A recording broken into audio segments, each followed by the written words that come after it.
Pessoal, aqui quem fala é a professora Michele Barros, tudo bem com vocês? Mais uma semana de resoluções de problemas da Olimpíada Brasileira de Astronomia. Vamos lá? Todos esses slides foram tirados diretamente do site da OBA, da Olimpíada Brasileira de Astronomia. Quem quiser tirar mais dúvidas, pode fazer os simulados lá, que são bem interessantes, tá bom? E se tiver alguma dúvida, podem perguntar para a professora. Então vamos lá, começando. 95 satélites levados ao espaço em 2011, 42 eram de comunicações. Qual o percentual de satélites de comunicações que foram lançados no ano de 2011? Como é que você vai resolver uma questão de porcentagem? Bom, primeiro você vai pegar o menor número, que no caso é 42, e vai dividir pelo maior, que são 95 satélites.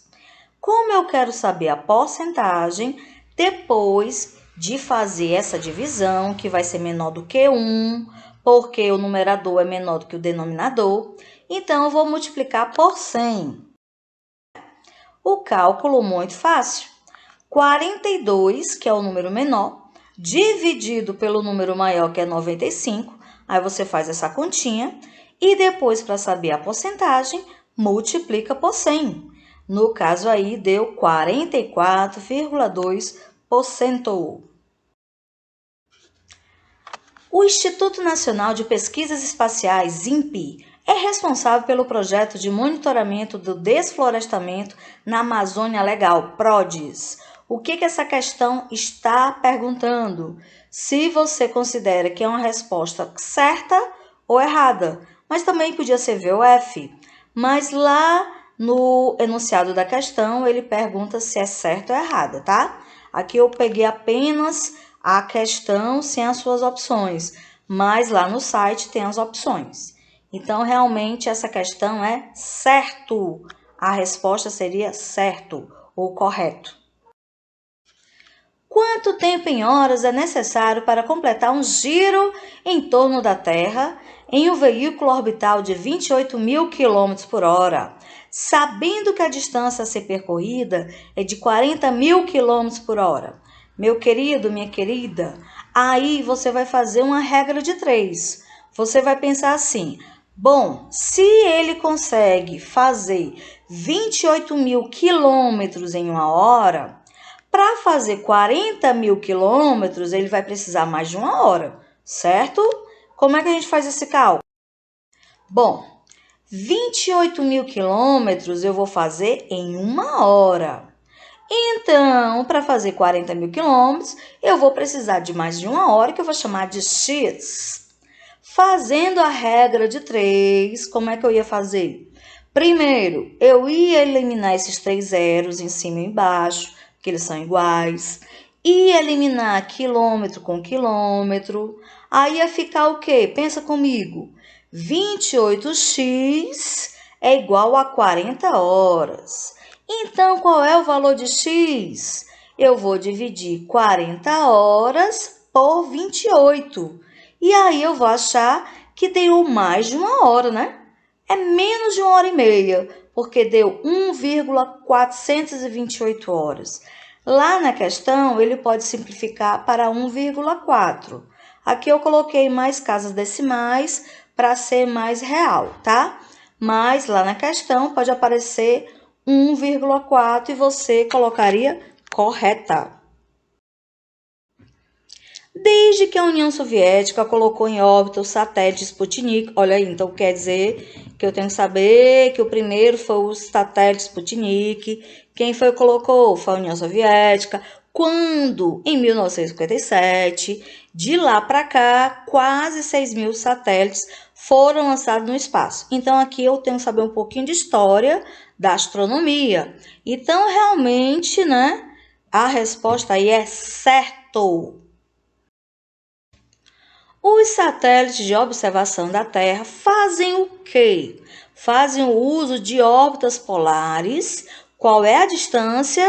De 800 quilômetros da superfície da Terra. Isso aqui também é saber um pouquinho da história da astronomia, né? Então, a resposta também é certo. Professora, quer dizer que todas as questões são assim, só de certo e errado? Não. Hoje eu peguei mais questões que seriam apenas de certo e errado. Mas tem vários tipos, tem de VOF, tem para você colocar uma seta nas estrelas, né? Como a gente já vem fazendo nas nossas aulas.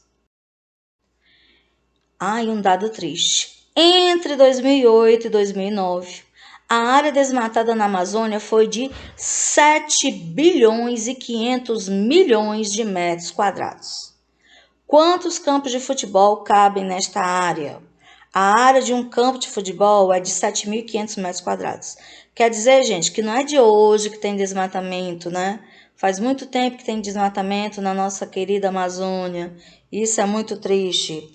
Como é que eu vou fazer esse cálculo? Bom, eu vou dividir 7 bilhões e 500 milhões por 7.500, que é o tamanho do campo de futebol. Se eu fizer essa divisão correta, eu vou achar que de 2008 a 2009, quer dizer, apenas em 2 anos, foram desmatados equivalente a 1 milhão de campos de futebol na nossa querida Amazônia. O IAE, Instituto de Aeronáutica e Espaço, desenvolve uma família de foguetes. Fica localizado na cidade de São José dos Campos, em São Paulo. Então, aqui também conhecer um pouquinho da nossa tecnologia astronômica, né? A resposta era só botar certo. Para que o homem chegasse à Lua, primeiro foi necessário inventar o avião. E quem fez isso foi Alberto Santos Dumont, em 23 de outubro de 1906. Assim sendo, em 2006, comemoramos o centenário desta fabulosa invenção realizada por este brasileiro. Então a questão está perguntando, quer dizer que se o Santos Dumont fez o avião voar lá em Paris em 1906, 100 anos depois foi 2006, correto? Sim. Então a resposta era simplesmente certo. Foi 100 anos em 2006 que a gente teve a invenção do avião. O projeto Guerra nas Estrelas queria colocar vários satélites em órbita, com resolução suficiente para detectar qualquer manobra militar na Terra. Consumiria uma verba astronômica e foi duramente criticado com o fim da Guerra Fria. Guerra Fria, você sabe que foi uma guerra, né, de nervos. Quem queria ser melhor do que o outro, Estados Unidos e a antiga União Soviética, né, gente? Então, quer dizer que essa pergunta tem a resposta certa, porque realmente, quando acabou o fim da Guerra Fria, sabia-se que tinha sido gasto muito dinheiro com essas manobras militares, tá? Então, a resposta é correto, porque lá não era certa ou errada, é correto ou incorreta, né? Devido à falta de filtragem da radiação solar ultravioleta pela atmosfera, os astronautas em atividade extraveicular devem usar capacete com visor especial que filtre e reflita a radiação solar nociva. Com certeza, meu povo. Então a resposta aqui também é correto, porque lá é correto ou incorreto. E a resposta é certa, né? Correto. Um avião a jato percorre 1.000 quilômetros em 60 minutos. Determine a velocidade do avião em quilômetros por hora. Poxa vida, professora, isso aqui tá muito fácil, minha querida. Porque eu sei que 60 minutos equivalem a 1 hora. Então, qual resposta você colocaria? Vou contar até 3 e tu me diz aí, tá? 1, 2, 3. É a primeira resposta. Por quê? 1.000 quilômetros em 60 minutos é a mesma coisa de 1.000 quilômetros por hora. Ora, certinho. Considerando-se que um satélite é colocado em órbita a uma velocidade de 27.500 km por hora e um avião atinge uma velocidade de 1.000 km por hora, determine em quantas vezes o satélite é mais rápido que o avião. Também está muito fácil, meu povo. Eu vou cancelar quilômetro com hora por quilômetro com hora, que são iguais. Eu vou cancelar 2 zeros com 2 zeros. Então, ficou 278 dividido por 10. Professora, mas não sei fazer assim não, vou fazer normal. Pode fazer. 27.800 dividido por 1.000, só tem uma resposta, que é o quê, gente? A primeira resposta, 27,8. Certinho? Oba! Terminamos mais uma resolução de questões. Próxima semana tem mais. Tchau, tchau.